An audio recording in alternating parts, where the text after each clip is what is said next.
Aswan നഗരത്തിൽ 1400-ലേറെ പുരാതന മമ്മികൾ കണ്ടെത്തി. 30 മുതൽ 40 മമ്മികളെ വീതം ഉൾക്കൊള്ളുന്ന 36 കല്ലറകളാണ് കണ്ടെത്തിയത്.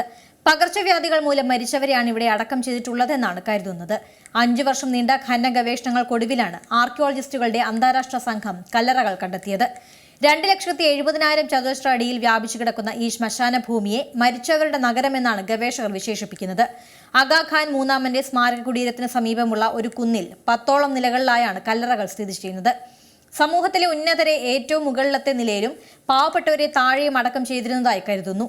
600 BC മുതൽ 300 AD കാലഘട്ടത്തിനിടെ മരണപ്പെട്ടവരുടെ മമ്മികളാണ് ഇവിടെയുള്ളത്. 4500 വർഷങ്ങൾക്ക് മുമ്പാണ് അസ്വാൻ നഗരം സ്ഥാപിതമായതായി കരുതുന്നത്. നൈൽ നദിയുടെ കിഴക്കൻ തീരത്താണ് അസ്വാൻ സ്ഥിതി ചെയ്യുന്നത്. മുമ്പ് ഈ നഗരം സ്വാൻ എന്നാണ് അറിയപ്പെട്ടിരുന്നത്. മാർക്കറ്റ് എന്നാണ് ഈ വാക്കിനെ വിശേഷിപ്പിക്കുന്നത്. പിന്നീട് നഗരം അസ്വാൻ എന്നറിയപ്പെടുകയായിരുന്നു. നൈൽ നദിയുടെ കിഴക്കൻ തീരത്ത് സ്ഥിതി ചെയ്യുന്ന അസ്വാൻ ഒരേ സമയം സൈനിക കേന്ദ്രമായും വ്യാപാര കേന്ദ്രമായും അക്കാലത്ത് അറിയപ്പെട്ടു. പുരാതന പേർഷ്യൻ, ഈജിപ്ഷ്യൻ, റോമൻ, ഗ്രീക്ക്, ഉപ ഉഷ്ണമേഖല ആഫ്രിക്കക്കാർ എന്നിവരായിരുന്നു നഗരത്തിലെ പ്രധാന ജനവിഭാഗം.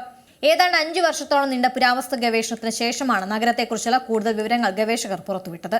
ഏറ്റവും പുതിയ വാർത്തകളും വിശേഷങ്ങളും വിരൽ തുമ്പിലറിയാൻ സീ മലയാളം ന്യൂസ് എല്ലാ ഡിജിറ്റൽ പ്ലാറ്റ്ഫോമുകളിലും ലഭ്യം.